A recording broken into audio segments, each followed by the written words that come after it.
قل هل ننبئکم بالاخسرین اعمالا۔ حمد و ثنا، بزرگی، کبریائی، تعریفات، تسبیحات، تحمیدات، تمجیدات، تکبیرات اللہ وحدہ لا شریک کی ذات اقدس و اطہر و بابرکت کے لیے ہے۔ انگنت لا تعداد درود و سلام سید الاولین سید الآخرین امام المتقین محمد رسول اللہ صلی اللہ علیہ وآلہ وسلم کی ذات مبارکہ مطہرہ پر۔ عزیز سامعین کرام،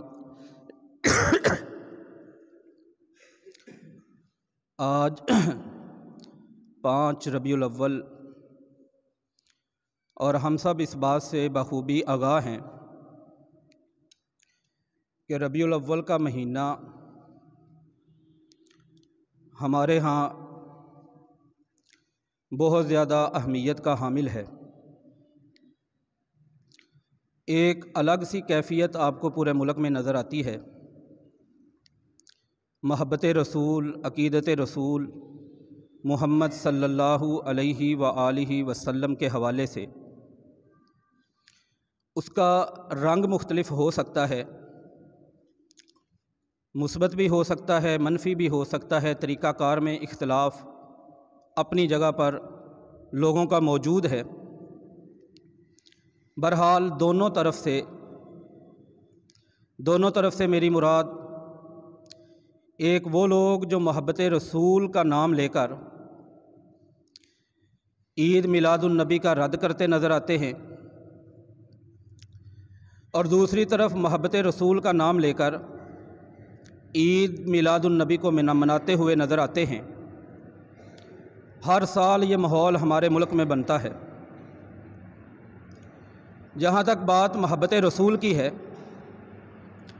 تو اس کے بارے میں دین اسلام کا ایک بنیادی نقطہ نظر ہے۔ جس صاحب ایمان کے ایمان میں اللہ کے پیغمبر کی محبت موجود نہیں، اس بندے کے ایمان کی کوئی حیثیت نہیں رہتی۔ ایمان کی تکمیل کے لیے ایمان اللہ قبول فرما لے، اس کے لیے سب سے جو ضروری چیزیں ہیں ان میں سے ایک اللہ کے نبی محمد صلی اللہ علیہ وآلہ وسلم کی محبت کا مسلمان کے دل میں موجود ہونا۔ طبرانی اوسط میں ایک حدیث ہے 477 نمبر پر، ایک صحابی آتا ہے اللہ کے نبی صلی اللہ علیہ وآلہ وسلم کے پاس، کہتا ہے اللہ کے رسول صلی اللہ علیہ وآلہ وسلم، والذی نفسی بیدہ، اس اللہ کی قسم جس اللہ کے ہاتھ میں میری جان ہے، انت احب الی من اہلی، آپ سے مجھے اتنا پیار ہے جتنا مجھے اپنے گھر والوں سے بھی پیار اور محبت نہیں۔ نمبر 2، انت احب الی من نفسی، بلکہ آپ سے مجھے اتنی محبت ہے جتنی مجھے اپنے آپ سے بھی نہیں۔ انت احب الی من والدی، اللہ کے نبی صلی اللہ علیہ وآلہ وسلم، بات یہ ہے کہ آپ سے میں اتنا پیار کرتا ہوں جتنا میں اپنے بچوں سے بھی پیار نہیں کرتا۔ لیکن میں آج گھر میں بیٹھا ہوا تھا، اور عام طور پر کہتے ہیں کہ میرے گھر میں کیا کیفیت یہ ہوتی ہے، فذکرتک، جب مجھے آپ کی یاد آتی ہے، آتی کا میں آپ کے پاس آ جاتا ہوں، آپ کے چہرہ مبارک کو دیکھتا ہوں، میرے دل کو سکون ملتا ہے، میرے دل کو خوشی اور راحت ملتی ہے۔ اور اللہ کے نبی صلی اللہ علیہ وآلہ وسلم، آج میرے گھر میں بیٹھے ہوئے مجھے پریشانی یہ لاحق ہوئی کہ جب ذکرت موتی و موتک، کہ ایک دن میں نے بھی اس دنیا کو چھوڑ کے چلے جانا ہے اور آپ نے بھی چلے جانا ہے۔ مرنے کے بعد اللہ کے نبی صلی اللہ علیہ وآلہ وسلم، میں ایک عام مسلمان کی حیثیت سے نہ جانے کس جگہ پر مجھے جگہ ملے گی، جنت کی اللہ سے امید ہے، لیکن آپ کے بارے میں جب میں نے سوچا تو میرے ذہن میں یہ بات آئی کہ آپ تو بڑے ہی نیک اور اللہ کے جو عظیم پیغمبر ہیں ان کے ساتھ ہوں گے۔ اس بات نے مجھے آج بے چین کر دیا، ہلا کے رکھ دیا۔ میں آپ کے پاس آیا ہوں نبی اکرم صلی اللہ علیہ وآلہ وسلم نے اپنے اس صحابی کو اس کی اس کیفیت پر کوئی جواب نہیں دیا۔ اور ایک بنیادی بات جو اس حدیث سے ہمیں سمجھ میں آتی ہے، اس صحابی کے یہ جملے کہ انت احب الی من اہلی، انت احب الی من نفسی، انت احب الی من والدی، کہ آپ سے سب سے زیادہ پیار کرتا ہوں۔ اتنا پیار میں اپنے بچوں سے نہیں کرتا، اتنا پیار میں اپنے گھر والوں سے نہیں کرتا، اتنا پیار میں خود اپنی جان سے نہیں کرتا۔ نبی اکرم صلی اللہ علیہ وآلہ وسلم نے اس بات پر اس کی کوئی تردید نہیں کی۔ پتہ چلا کہ ایک صاحب ایمان کے لیے اپنے رسول کی محبت کا لیول اور درجہ اور مرتبہ اور پوزیشن محبت کی اس طرح کی ہونی لازم اور ضروری ہے۔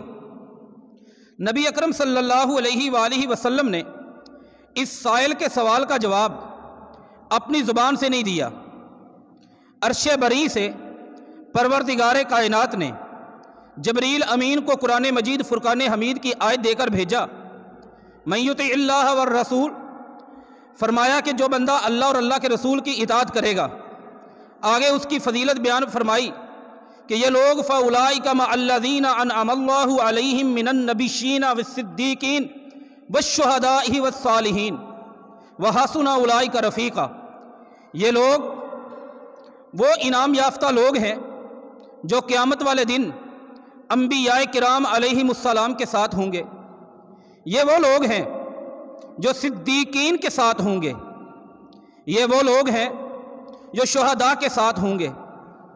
اس حدیث سے ہمیں اللہ کے نبی صلی اللہ علیہ وآلہ وسلم کی محبت، یہاں پر اس کا درجہ سمجھ میں آیا ہے، وہاں پر اس کی فضیلت، اس کا جو انعام اللہ نے دینا ہے وہ بھی سمجھ میں آیا ہے۔ صحیح بخاری کی ایک حدیث ہے، رسول کریم صلی اللہ علیہ وآلہ وسلم اپنے بڑے پیارے صحابی عمر بن خطاب رضی اللہ تعالی عنہ ان کے ساتھ ہاتھ کو پکڑے ہوئے چل رہے تھے۔ کہا ایک بات بتاؤ عمر، مجھ سے کتنا پیار کرتے ہو؟ رضی اللہ تعالی عنہ سیدنا عمر فرمانے لگے، اللہ کے نبی صلی اللہ علیہ وآلہ وسلم بہت محبت کرتا ہوں، بہت پیار کرتا ہوں۔ کتنا کرتے ہو؟ کہا انت احب الی، آپ مجھے سب سے زیادہ پیارے ہیں، میرے گھر والوں سے، میرے دنیا کے جتنے بھی لوگ ہیں ان سے، لیکن جو میری جان کے ساتھ مجھے محبت ہے وہ آپ کی محبت سے زیادہ ہے۔ کہا عمر بات نہیں بنی، صحیح بخاری کی حدیث ہے 6632 نمبر پر، فرمایا ابھی بات نہیں بنی، یہ درجہ تیرے دل میں میرے لیے محبت کا، یہ وہ درجہ ہے جو کامل ایمان میں نہیں ہونا چاہیے، بلکہ کامل ایمان میں محبت کا لیول، محبت کا درجہ اور مرتبہ وہ سب سے زیادہ ہونا ضروری ہے۔ عمر رضی اللہ تعالیٰ عنہ بڑے کھرے اور سچے آدمی تھے، اپنے دل سے رابطہ کیا، کچھ لمحوں کے بعد کہنے لگے اللہ کے نبی صلی اللہ علیہ وآلہ وسلم، اب میرے دل میں جو محبت ہے، انت احب الی، وہ میرے دل میں جو آپ کی محبت ہے، من نفسی، وہ میرے نفس، میری جان سے بھی زیادہ ہے۔ جب یہ بات اللہ کے نبی صلی اللہ علیہ وآلہ وسلم نے سنی، کہا الآن، اب بات بنی ہے عمر رضی اللہ تعالی عنہ۔ یہ دوسری دلیل ہے رسول اللہ صلی اللہ علیہ وآلہ وسلم کی محبت۔ یہ میں احادیث بھی عرض کر رہا ہوں اور اپنا عقیدہ یہ بھی میں آپ کے سامنے گزارش کر رہا ہوں۔ اپنے عقیدے سے مراد ہم مسلمانوں کا عقیدہ یہ ہونا ضروری ہے۔ تیسری حدیث صحیح مسلم کتاب الایمان میں حدیث نمبر 44 ہے۔ انس بن مالک فرماتے ہیں رضی اللہ تعالی عنہ، پیارے پیغمبر محمد رسول اللہ صلی اللہ علیہ وآلہ وسلم کا فرمان ہے، لا یؤمن احدکم حتی اکون احب الیہ من والدہ و والدہ والناس اجمعین، کوئی بندہ اس وقت تک صاحب ایمان نہیں جب تک میں محمد اللہ کا رسول صلی اللہ علیہ وآلہ وسلم اس کے لیے، اس کے والد، اس کی اولاد اور اس کے ہاں تمام لوگ ان سب سے زیادہ عزیز اور محبوب نہ ہو جاؤں۔ اور بھی بے شمار اس مسئلے پر احادیث موجود ہیں۔ قرآن مجید فرقان حمید میں سورہ توبہ کی آیت نمبر 24 میں اللہ کریم نے فرمایا قل ان کان آباؤکم و ابناؤکم، رشتہ دار گنوانے شروع کر دیے، سارے رشتہ دار گنوانے کے بعد آباؤکم و ابناؤکم و اخوانکم و ازواجکم و عشیرتکم و اموال اقترفتموها و تجارت تخشون کسادها، تمہارے بچے، تمہارے آباء و اجداد، تمہارے بھائی، تمہارے رشتہ دار، تمہارے کاروبار، تمہارے مکان، اگر یہ ساری چیزیں تمہیں احب الیکم من اللہ و رسولہ، اللہ اور اللہ کے رسول سے زیادہ محبوب ہیں، تو پھر تم رب کی رحمتوں کا انتظار نہ کرو، فتربصوا حتی یاتی اللہ بامرہ، پھر اللہ کے عذاب کا انتظار کرو۔ اللہ کریم کسی عام بات پر اس طرح کی وعید اپنے بندوں کو نہیں سناتے۔ یہ قرآن مجید کی آیت، 3 حدیثیں اور یہ 4تھی آیت قرآن مجید فرقان حمید کی، یہ ایک بات ہمارے سامنے واضح کر دیتی ہے کہ محبت اللہ کے رسول صلی اللہ علیہ وآلہ وسلم کی صرف یہ نہیں کہ ہمارے دل میں موجود ہو، بلکہ محبت سب چیزوں سے بڑھ کر اللہ اور اللہ کے رسول کے ساتھ ہونی لازم ہے۔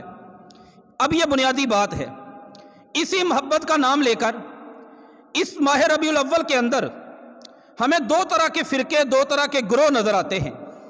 ایک ہمیں یہ منظر نظر آتا ہے بازاروں میں جھنڈیاں لگانے والا، جلوس نکالنے والا، ڈیک بجانے والا، شام کو پہاڑیاں سجانے والا اور جلسے، یہ سارا ایک طرف ہمیں منظر نظر آتا ہے۔ رکشے کو روک کر چھوٹے چھوٹے بچے برتنوں میں آٹا ڈالے، چند روپے سکے رکھے ہوئے وہ آپ کے سامنے آ جاتے ہیں کہ یہاں پہ ڈال دیں۔ بازاروں میں ایک عجیب قسم کی رونق، چمک دمک، نئی دکانیں، نئے سٹال نظر آتے ہیں، اور یہ ساری چیزیں محبت کے نام پر۔ دوسری طرف کوئی سوشل میڈیا پہ، فیس بک پہ، واٹس ایپ پہ، یوٹیوب پہ لگا ہے، کوئی ممبروں پہ لگا ہے، کوئی کتابیں لکھنے پہ لگا ہے کہ نہیں جی محبت رسول کا مطلب یہ ہے یہ سارے کام نہ کیے جائیں۔ آج کے اس خطبہ جمعہ کے اندر ہم بڑے اختصار کے ساتھ یہ بات سمجھنے کی کوشش کریں گے کہ ان دونوں میں سے ایک مسلمان کے دل میں جو محبت رسول ہے، جو الفت رسول ہے، جو پیار ہے محمد عربی صلی اللہ علیہ وآلہ وسلم کا، اس کے نظریے میں، اس کے تقاضے میں آدمی کو کون سا راہ عمل اختیار کرنا چاہیے؟ محبت کا وہ رنگ یا محبت کا یہ رنگ جس میں ان چیزوں کو درست نہیں سمجھا جاتا؟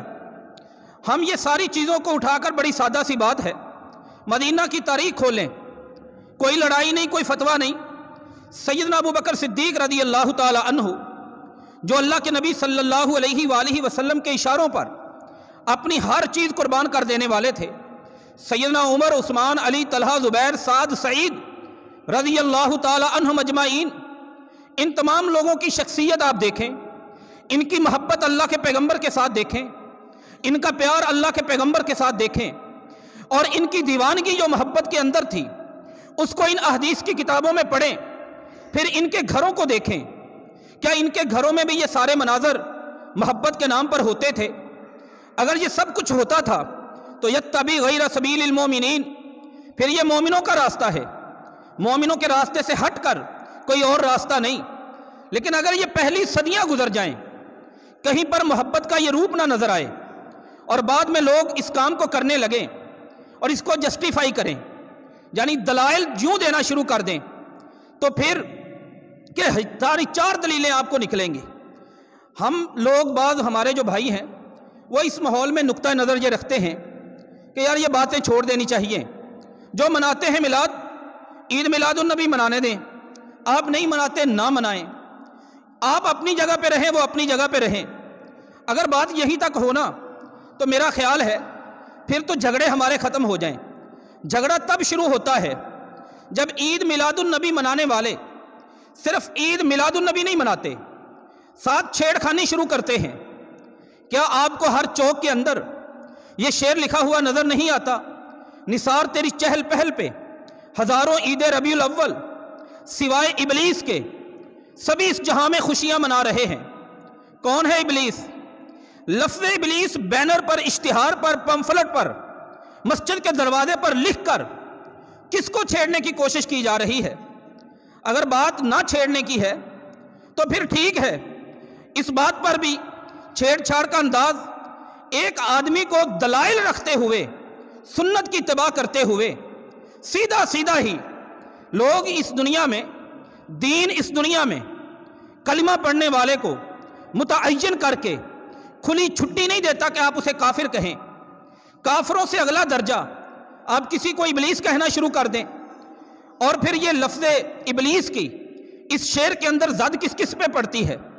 جو بھی ربیع الاول میں عید میلاد النبی نہیں مناتا، اللہ معاف فرمائے، نعوذ باللہ من ذالک، یہ زد کہاں پہ جائے گی؟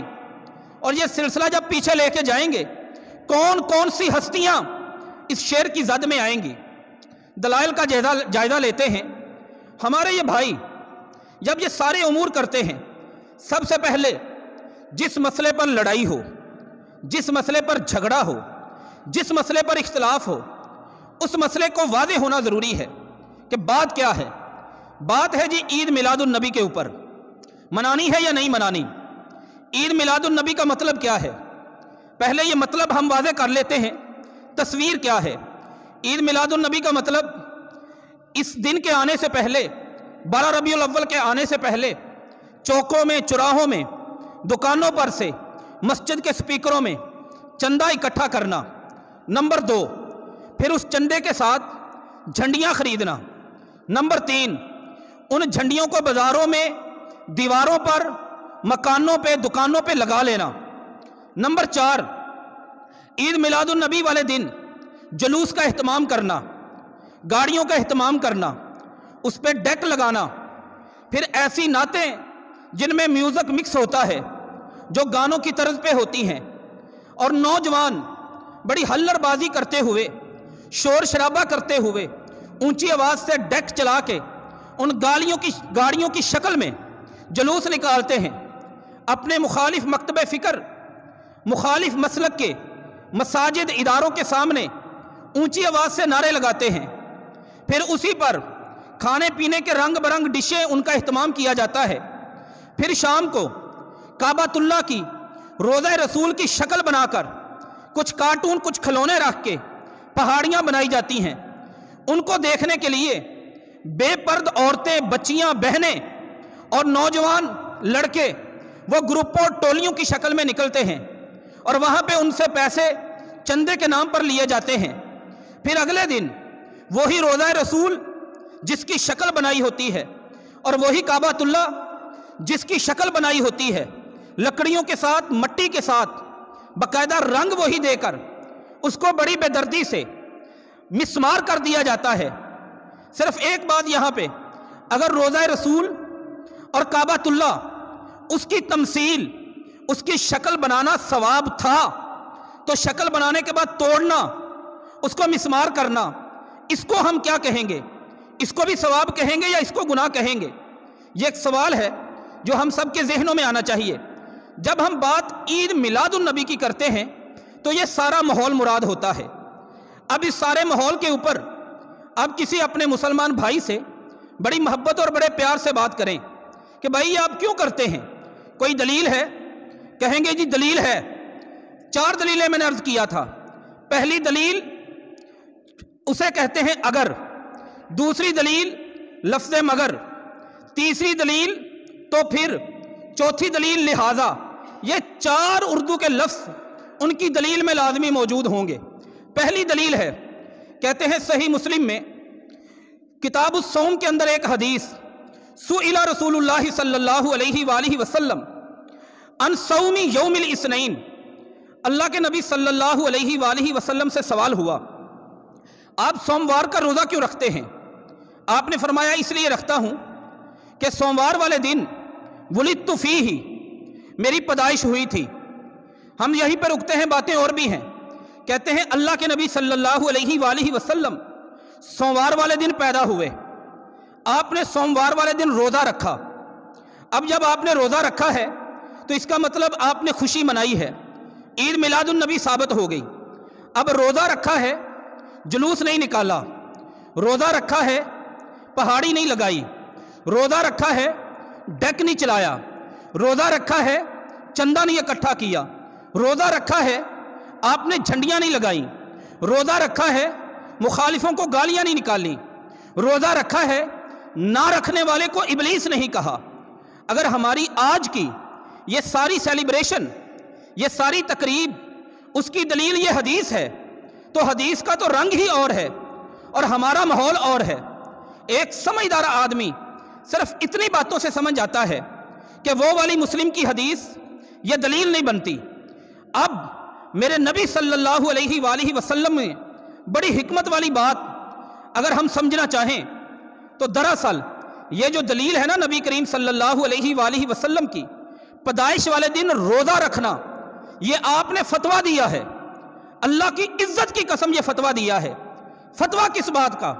کہ میری پیدائش والے دن عید نہیں منا سکتے۔ آپ نے جو روزہ رکھا ہے یہ اصل میں روزہ تو ہے ہی، ساتھ میرے پیغمبر کی رہنمائی ہے کہ جس دن میں محمد اللہ کا رسول پیدا ہوا ہوں صلی اللہ علیہ وآلہ وسلم، اس دن عید نہیں ہو سکتی۔ عید خوشی ہے، خوشی والے دن روزے نہیں رکھے جاتے۔ آپ کو اللہ تعالیٰ بیٹا دے، آپ اپنے رشتہ داروں کو بلائیں کہ مجھے رب نے بیٹا دیا ہے، بڑے عرصے بعد میں نے اپنے بیٹے کی خوشی کرنی ہے۔ آپ کے گھر میں سارے رشتہ دار جمع ہو جائیں، آپ نے کہیں جی، آپ کہیں صبح سے لے کر شام تک کسی نے پانی نہیں پینا، کسی نے کھانا نہیں کھانا، کسی نے چائے نہیں پینی، کولڈ ڈرنک نہیں پینی، کسی نے بوتل نہیں پینی۔ لوگ پوچھے کیوں؟ آپ کہیں خوشی منانی ہے۔ اور بھائی خوشی، عید کا مطلب خوشی ہے۔ خوشی منانے کا یہ طریقہ نہیں ہوتا کہ بندہ بھوکا اور پیاسا رہے۔ خوشی منانے کا کیا طریقہ ہے؟ کہ کھایا جائے، پیا جائے۔ عید فطر، عید الاضحیٰ، دو عیدیں اسلام نے دیں۔ عید کا مطلب خوشی ہے۔ جب ان کو عید بنایا، ساتھ ہی قرآن و سنت نے میرے مالک کے دین کے اندر میرے پیغمبر کی زبان مبارک سے صحیح مسلم کتاب الصیام، اس کی حدیث نمبر 1136، 1136، نہا رسول اللہ صلی اللہ علیہ وآلہ وسلم، اللہ کے نبی صلی اللہ علیہ وآلہ وسلم نے ایک پابندی لگائی، منع کیا۔ کس چیز پر پابندی لگائی؟ روزہ رکھنے پر۔ کس چیز سے منع کیا؟ عید والے دن روزہ رکھنے سے منع کیا کہ عید والے دن روزہ نہیں رکھ سکتے، منع کر دیا۔ ان صیام یومین، کہ یہ دو دنوں کا روزہ منع ہے میری شریعت کے اندر، عید الفطر، عید الاضحیٰ، دونوں کا نام لے کر فرمایا ان دو دنوں سے مراد عید الفطری و عید الاضحیٰ۔ اب بات کیا سمجھ آئی؟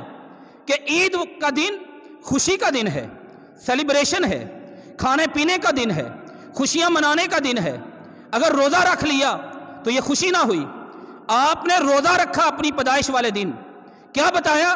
کہ میری پیدائش کے دن عید نہیں ہو سکتی، کیونکہ جس دن عید ہے اس دن روزہ نہیں، اور جس دن روزہ ہے اس دن عید نہیں۔ یہ پہلی دلیل کا حال ہے۔ ہم اپنے ان بھائیوں سے دوسرا سوال کرتے ہیں، بھائی آپ اتنا کچھ کرتے ہیں، اتنا کچھ، مارکیٹیں بند، دکانیں بند، اخراجات اکٹھے ہوتے ہیں، راتوں کو جاگتے ہیں، کمیٹیاں بنتی ہیں، اور پورے بازاروں میں گشت کر کے، محلے میں گشت کر کے، بڑی محنت ہے، اس پر کوئی دلیل موجود ہے؟ ہاں کہتے ہیں ایک اور دلیل ہے۔ کہاں پہ لکھی؟ صحیح بخاری میں، حدیث کا نمبر 5101۔ حدیث کے الفاظ بتا دیں۔ کہتے ہیں، حدیث تو لمبی ہے، وقت کے اختصار کے پیش نظر میں اشارہ کر دیتا ہوں۔ یہ نکاح کا ایک مسئلہ ہے۔ ایک خاتون نے، ام حبیبہ رضی اللہ تعالی عنہا، پیارے پیغمبر محمد صلی اللہ علیہ وآلہ وسلم کی زوجہ مطہرہ، ہم سب کی ماں، انہوں نے اپنی بہن کے حوالے سے پیشکش کی، آپ ان سے نکاح کر لیں۔ آپ نے فرمایا میں ان سے نکاح نہیں کر سکتا۔ انہوں نے ایک اعتراض کیا۔ آپ نے اپنی دوسری بیوی ام سلمہ رضی اللہ تعالی عنہا، ان کی بیٹی زینب رضی اللہ تعالی عنہا سے نکاح کرنے کا ارادہ فرمایا ہے۔ اگر ایک بیوی کی بیٹی سے نکاح ہو سکتا ہے تو دوسری بیوی کی بہن سے نکاح کیوں نہیں ہو سکتا؟ آپ نے فرمایا یہ جائز نہیں، آپ کو جو اطلاع ملی ہے وہ غلط ہے۔ نہ اس کی بیٹی سے میرے لیے نکاح جائز، نہ تیری بہن سے میرے لیے نکاح جائز۔ دو بہنیں ایک وقت میں نکاح میں جمع نہیں ہو سکتی، ماں بیٹی ایک وقت میں نکاح میں جمع نہیں ہو سکتی۔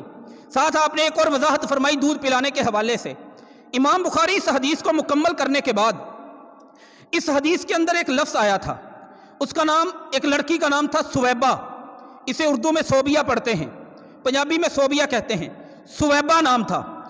ان کا ذکر کیا، فرمایا یہ ابو لہب کی لونڈی تھی، اس لونڈی نے مجھے بھی اور ابو سلمہ کو بھی دودھ پلایا تھا رضی اللہ تعالی عنہ کو۔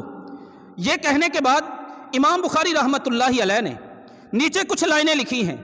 وہ کہتے ہیں، عروہ کہتے ہیں رحمہ اللہ تعالی کہ یہ سویبہ یہ وہ لونڈی ہے جس کے بارے میں ابو لہب کے گھر والوں میں سے کسی کو خواب میں ابو لہب کی انتہائی بری حالت، اریہ بشری حیات، انتہائی بری حالت ابو لہب کی اس کے گھر والوں میں سے کسی کو خواب میں نظر آئی۔ اس نے پوچھا ابو لہب سے کہ تیری حالت بڑی بری ہے، کچھ فائدہ بھی کسی کام کا ہوا ہے؟ مفہوم ہے اس روایت کا۔ ابو لہب نے جواب دیا، ہاں فائدہ مجھے یہ ہوا ہے کہ انی سکیتو بی عطاقاتی سویباتا، میں نے اپنی ایک لونڈی سویبہ کو آزاد کیا تھا، اس کی آزادی کی وجہ سے مجھے کچھ نہ کچھ فائدہ ملتا ہے۔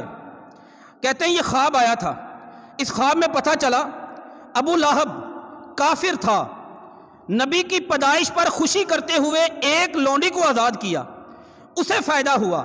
اگر یہ دلیل ہے، اگر اس کو فائدہ ہو سکتا ہے تو میں کلمہ پڑھنے والا مسلمان ہوں، مجھے کیوں فائدہ نہیں ہوگا؟ یہ خواب کس کا ہے؟ یہ خواب دیکھنے والا کون ہے؟ یہ خواب بیان کس نے کیا؟ اس کو ہم بعد میں بات کریں گے۔ سب سے پہلا میرا سوال یہ ہے، کیا کسی بندے کے خواب سے جو نبی نہ ہو ہم شریعت کا کوئی مسئلہ ثابت کر سکتے ہیں؟ سب سے پہلا سوال یہ ہے، ابراہیم علیہ السلام کو خواب نظر آیا، بیٹے کے گلے پہ چھری چلائی، وہ نبی تھے۔ رویا الانبیاء وحی، نبی کا خواب اللہ کی وحی ہوتا ہے۔ آج ہمارے علاقے کا سب سے نیک آدمی، بزرگ آدمی، اللہ کا ولی، وہ یہ خواب دیکھے اور اپنا بیٹا ذبح کر دے۔ ہمارے جو قانون کے مطابق، ہماری سوسائٹی کے مطابق، انہی لوگوں کی نظر کے مطابق اس کا اپنے بیٹے کو ذبح کرنا دین نہیں کہلائے گا، بلکہ اس کا جرم کہلائے گا، اس کا گناہ کہلائے گا۔ کیوں؟ ہم اسے بتائیں گے کہ یہ درجہ صرف اور صرف نبی کا ہوتا ہے، وہ خواب دیکھے اور اس کا خواب شریعت بنتا ہے، نبی کے علاوہ کا یہ درجہ نہیں ہوتا۔ اور اگر آپ خواب کو ہی دلیل بنانا چاہتے ہیں، میں بڑا مستند ایک خواب آپ کے سامنے رکھتا ہوں، وہ خواب بھی ذرا غور و فکر کر لیں۔ امام خطیب بغدادی رحمۃ اللہ علیہ بڑے زبردست محدث ہیں، متوفہ 463 ہجری، تاریخ بغداد ان کی حدیث کی کتاب ہے، حدیثیں بھی ہیں اور بھی انہوں نے مختلف قسم کے اس کے اندر آثار جمع کیے ہیں۔ ان کی تاریخ بغداد کے اندر جلد نمبر 13 صفحہ نمبر 403 پہ وہ ایک صحیح سند کے ساتھ خواب لکھتے ہیں ایک بہت بڑے امام کے بارے میں۔ کہتے ہیں امام کا نام ہے محمد بن حماد رحمۃ اللہ علیہ، سکہ امام ہے اپنے زمانے کے۔ سکہ کسے کہتے ہیں؟ جن سے حدیث لیتے ہوئے جن کا نام حدیث میں آ جائے تو ان پر انگلی نہ اٹھائی جا سکے، ان کی حدیث کو تسلیم کر لیا جائے کہ کوئی کمی کوتاہی نہیں اس بندے کے اندر، اس بندے کی بیان کردہ حدیث کو قبول کرنا ہے۔ محمد بن حماد کہتے ہیں رحمۃ اللہ علیہ، رأیت فی المنام النبی صلی اللہ علیہ وآلہ وسلم، میں رات کو سویا تھا، وقت کا امام، اللہ کا ولی، مشہور محدث، وہ کہتے ہیں میں سویا تھا، مجھے نیند میں خواب آیا، میں نے اللہ کے نبی صلی اللہ علیہ وآلہ وسلم کو دیکھا۔ اس وقت ایک چیز کی بہت زیادہ آپس میں تنازع تھا، رولا تھا، کھپ تھی، جھگڑا تھا۔ وہ کس بات کا؟ کہ ہم نے امام ابو حنیفہ کی تقلید کرنی ہے رحمۃ اللہ علیہ یا ہم نے نہیں کرنی؟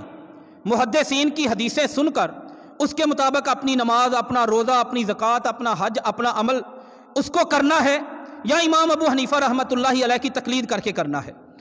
انہیں اس دور میں یہ خواب آیا، محمد بن حماد کو، خواب میں اللہ کے نبی صلی اللہ علیہ وآلہ وسلم کو دیکھا اور ان سے پوچھا، اللہ کے رسول صلی اللہ علیہ وآلہ وسلم مجھے ایک بات تو بتائیں، آپ میرے لیے کیا نصیحت فرماتے ہیں، آپ مجھے کیا حکم دیتے ہیں؟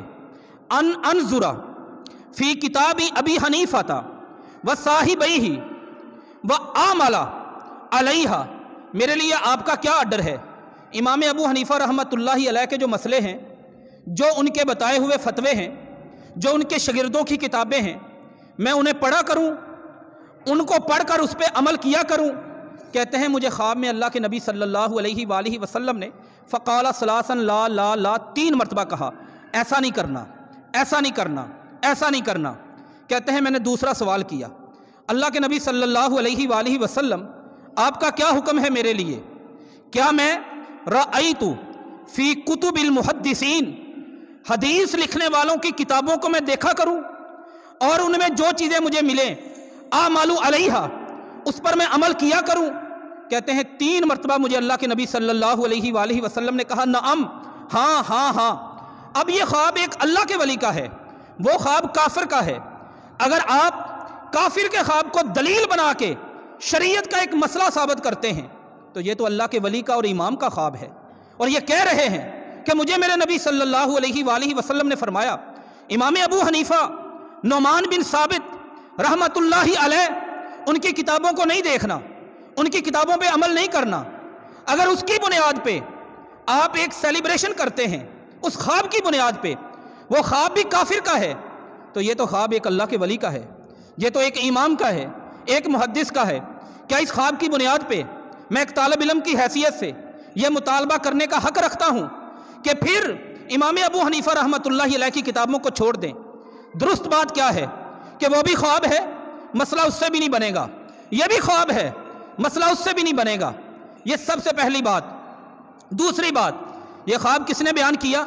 عروہ بن زبیر نے۔ کب پیدا ہوئے؟ 23 ہجری میں۔ اور ابو لہب، یہ اس کے گھر والے، یا ابو لہب کب فوت ہوا؟ نبی کریم صلی اللہ علیہ وآلہ وسلم جب ہجرت کی اس وقت یا تو 2 سال پہلے یا 2 سال بعد اس کی وفات کا ذکر ہے، تو اس کی سند بھی امام بخاری رحمۃ اللہ علیہ نے نقل نہیں کی، صرف عروہ کا ایک قول نقل کر دیا۔ حالانکہ درست بات یہ ہے کہ اس خواب سے مسئلہ نہیں ثابت ہوتا۔ پھر آپ ایک اور دیکھیں، ابو لہب کون ہے؟ کوئی بہت پکا ٹھکا مسلمان نہیں، نبی صلی اللہ علیہ وآلہ وسلم کا چوٹی کا گستاخ ہے۔ آپ نے چوٹی کے گستاخ کی بات کو سینے سے لگا لیا، اور یہ وہ گستاخ ہے جس کے بارے میں قرآن مجید میں اللہ نے سورت نازل فرمائی، تبت یدا ابی لہب وتب ما اغنی عنہ مالہ وما کسب سیصلی نارا ذات لہب، جہنمی ہے، اللہ نے کہا جہنم میں جائے گا۔ وقدمنا الی ما عملوا من عمل، دوسری جگہ پہ قرآن مجید میں ارشاد فرمایا کہ کافروں کے عمل کی طرف ہم جائیں گے، فجعلناہ ھباء منثورا، اور انہیں اڑا کے رکھ دیں گے۔ اس طرح کی دلیل تو بنتی ہے کہ میرے نبی صلی اللہ علیہ وآلہ وسلم انہوں نے یہ عمل کیا ہو، نبی کریم صلی اللہ علیہ وآلہ وسلم نے حکم دیا ہو، ابو بکر صدیق رضی اللہ تعالی عنہ انہوں نے یہ عمل کیا ہو، نبی کریم صلی اللہ علیہ وآلہ وسلم کے داماد علی بن ابی طالب رضی اللہ تعالی عنہ، ان کی زندگی سے ہمیں مثال ملے۔ ایک ساتھی سے بات ہوئی، کہنے لگے اس لیے عالم دین کہنے لگے اس لیے نبی کریم صلی اللہ علیہ وسلم مدینہ میں آئے، مدینہ کے سب لوگ، صحیح بخاری کی حدیث 4913 نمبر، کہتے ہیں سب لوگ باہر نکلے، انہوں نے نبی کریم صلی اللہ علیہ وآلہ وسلم کا استقبال کیا، انہوں نے رسول اللہ کے لیے نعرے لگائے۔ دیکھیں یہ تو خوشی ہے نا اللہ کے نبی صلی اللہ علیہ وسلم کی، اہل مدینہ نے منائی، ہم کیوں نہیں منا سکتے؟ تو کیا اہل مدینہ نبی کریم صلی اللہ علیہ وآلہ وسلم کی آمد پہ خوش ہوئے؟ اور اللہ کی قسم بڑے خوش ہوئے۔ صحیح بخاری میں لفظ ہیں فارحوا بہ ما فرحہم، وہ اتنے خوش ہوئے جتنی خوشی انہیں اس سے بڑھ کر کسی اور بات پر کبھی نہیں ہوئی، اتنے خوش ہوئے۔ تو یہ اگر یہ میلاد منانے کی دلیل ہے، پھر چاہیے تو یہ تھا مدینہ کی یہ ساری آبادی ہر سال نکلتی اسی جگہ پر آ کر خوشی مناتی، لیکن یہ صرف ایک مرتبہ ہوا جب اللہ کے نبی صلی اللہ علیہ وآلہ وسلم آئے، ایک مرتبہ ہوا۔ اگر آج کے ہمارا یہ سارا عمل جو میں نے آپ کے سامنے عید میلاد النبی کا نقشہ رکھا، اگر اس عمل کی دلیل بخاری کی یہ حدیث ہوتی تو یہ صرف اس سال نہ ہوتا جس سال آپ آئے تھے، بلکہ تسلسل کے ساتھ ہر سال ہوتا رہتا۔ حق اور سچ بات یہ ہے، ہم عمل پہلے شروع کرتے ہیں اور دلیلیں بعد میں تلاش کرتے ہیں، دلیل ملتی نہیں اس کو تروڑ مڑوڑ کے سہارا دینے کی کوشش کرتے ہیں، دلیل بنانے کی کوشش کرتے ہیں۔ صحیح محبت کا طریقہ یہ ہے اللہ کے نبی کی محبت، ایمان کا جز، ایمان کا حصہ، پھر محبت بھی یہ جو دنیا کی تمام محبتوں سے بڑھ کر ہو، اللہ اور اللہ کے رسول کی محبت، یہ ایمان کے لیے ضروری ہے۔ لیکن محبت کا یہ مطلب نہیں ہم اللہ کے نبی صلی اللہ علیہ وآلہ وسلم کی مخالفت شروع کر دیں۔ مخالفت کیسے ہوگی؟ کسی بھائی کے ذہن میں سوال آ سکتا ہے، بڑا سخت فتویٰ ہے کہ ہم محبت کے نام پر اپنے جذبات کا اظہار کریں اور ہم لوگ اسے مخالفت کا نام دیں۔ یہ مخالفت ہے